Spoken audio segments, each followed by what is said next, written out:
हम इस अपमान को सहके भी अगर घर में बैठे रहते तो हमसे बेकार आदमी कोई था, और हम सड़क पे उतर गए तो कुछ लोगों के पेट में इस बात का भी दर्द है। एक बड़े नेता हमारे समाज के बयान दे रहे हैं मीडिया को कि समाजवादी पार्टी के कुछ लोग जो चुनाव लड़ना चाह रहे हैं वो तूल दे रहे हैं।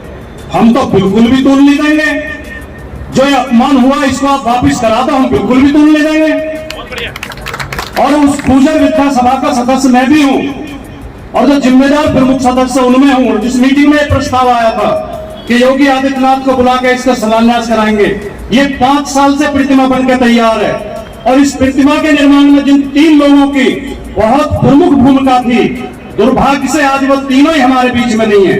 हम उन्हें अपने श्रद्धा सुमन भी अर्पित करते हैं। आदरणीय चौधरी विद्याराम प्रधान जी शफीपुर वाले, हमारे प्रोफेसर डॉक्टर मनवीर सिंह जी अछेजा वाले जो हिस्ट्री के हेड ऑफ डिपार्टमेंट थे उस कॉलेज में, और भाई महेश भाटी, इसके अलावा और बहुत लोग थे, हम भी साथ जाते थे।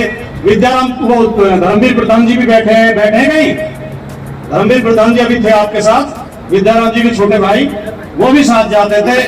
25 लाख रुपए की पेमेंट की, सबने चंदा इकट्ठा किया, वह लगाने में पैसा इकट्ठा किया। किसी एक भी आदमी का 1 भी रुपया गुर्जर समाज के अलावा नहीं है, किसी सरकार का 1 रुपया नहीं है, किसी पार्टी का 1 रुपया नहीं है। समाज ने पैसा इकट्ठा किया, समाज ने प्रतिमा लगाई, समाज कॉलेज का संचालन करता है, और कोई नेता इतना बड़ा हो गया कि गुर्जर शब्द में कालिक पुतवा देगा। इससे बड़ा अपमान मैं कुछ नहीं समझता, और जिसका इसके बाद भी खून नहीं खोला, मैं समझता हूं उसकी रगों में खून नहीं है, पानी है।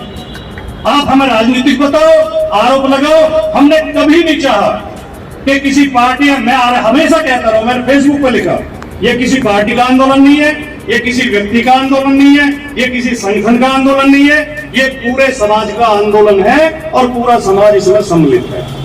बहुत विनम्रता के साथ आज जो निर्णय लिए जाएंगे, ये उसी दिन तय हो गया था पुलिस लाइन में, उन पर समाज अमल करेगा। मैं क्योंकि सबके लिए समय की पाबंदी है, इसलिए मैं भी ज्यादा समय नहीं लूंगा, लेकिन 1-2 बात थोड़ा सा क्लियर करना बहुत जरूरी है। इसको आप ये कह सकते हैं कि ये गैर पार्टी रहेगा, गैर दलीय रहेगा, इसमें कोई दल विशेष की बात नहीं रहेगी। बीजेपी के लोगों का भी स्वागत है जो समाज के स्वाभिमान में हमारे साथ हो, क्योंकि समाज पार्टी से बड़ा होता है। तो ये तो कह सकते हैं गैर दलीय रहेगा, लेकिन ये कहना हमारी मूर्खता है कि ये गैर राजनीतिक रहेगा।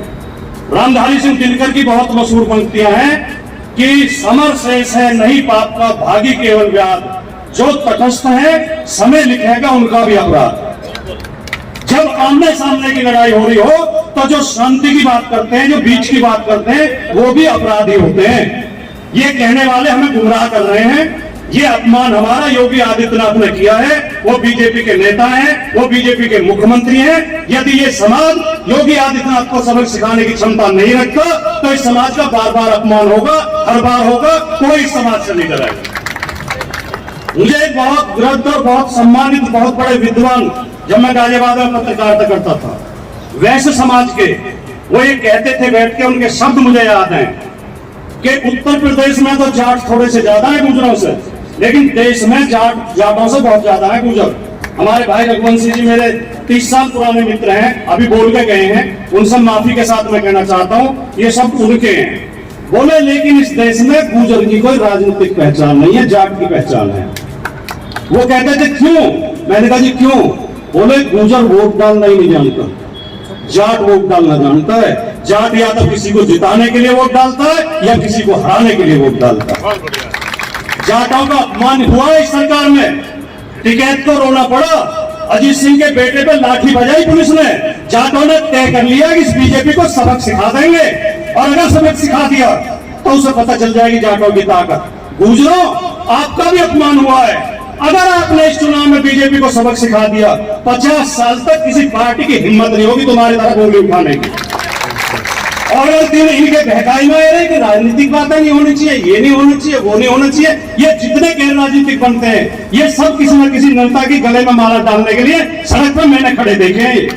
ये सब चमचागिरी करते हैं, सब पद मांगते हैं, सब टिकट मांगते हैं, लेकिन हमारी आपस की ईर्ष्या है। अरे इस आंदोलन का लाभ उठा के आपका ये एमएलए न बन जाए, अरे ये मंत्री न बन जाए, इसका चेहरा न चमक जाए। आप चेहरों के चक्कर में, अपने निजी स्वार्थ के चक्कर में समाज को डुबो दोगे। साथियों, मैं केवल इतनी बात कहते हुए एक सुझाव मेरा भी है, सुझाव आए मैंने नोट किए हैं, उन्हें मैं पढ़ के सुना दूंगा। विनम्र निवेदन है, केवल सुझाव दें, जिनके भी सुझाव आएंगे सब नोट किए जाएंगे, फिर कार्यकारिणी बैठ के निर्णय लेगी, आगे का ऐलान किया जाएगा, किसी साथी को निराश नहीं किया जाएगा। ये सबकी सभा है, आप सबका स्वागत है, सबका सम्मान है। जो लोग बाहर से आए हैं उनके लिए यह भोजन की व्यवस्था करा दी गई है, क्योंकि भाई सुबह जल्दी चले होंगे, भूख होगी, तो आप अभी थोड़ी देर में खाना शुरू हो जाएगा, बीच बीच में 2-2 4-4 लोग उठ के, क्योंकि माइक की आवाज तो वहां भी जाती रहेगी, आप खाना खा खा के आके बैठते रहे। जो लोग जल्दी चले हुए हैं, जो यही लोकल्स आए वो बाद में खा लेना। तो एक तो मेरा निवेदन है, सुझाव मेरा ये है कि ये हमारी है राष्ट्रीय गुर्जर स्वाभिमान समिति, इसके लिए एक 100 आदमी की राष्ट्रीय स्तर पर समिति गठित की जाए, फिर एक 100 आदमी की हर प्रदेश में की जाए, 100 आदमी की पवन भाई, फिर 100 आदमी की हर जिले में की जाए, और फिर 100 आदमी की हम कमेटी हर गांव में गठित की जाए। ये मेरा सुझाव है, ताकि, और इनका सबका एक व्हाट्सएप ग्रुप बना दिया जाएगा, ताकि अगर कोई जरूरत पड़े तो 24 घंटे में लाखों की संख्या में हम कहीं भी इकट्ठे हो सकें। अगर उन सब प्रदेशों के सब गांवों से 100 आदमी निकलेंगे तो हमें चौधरियों से सीखना पड़ेगा। ये अपने ट्रैक्टर ट्रॉली लेकर उसमें पाती बिछा के निकल लेते हैं।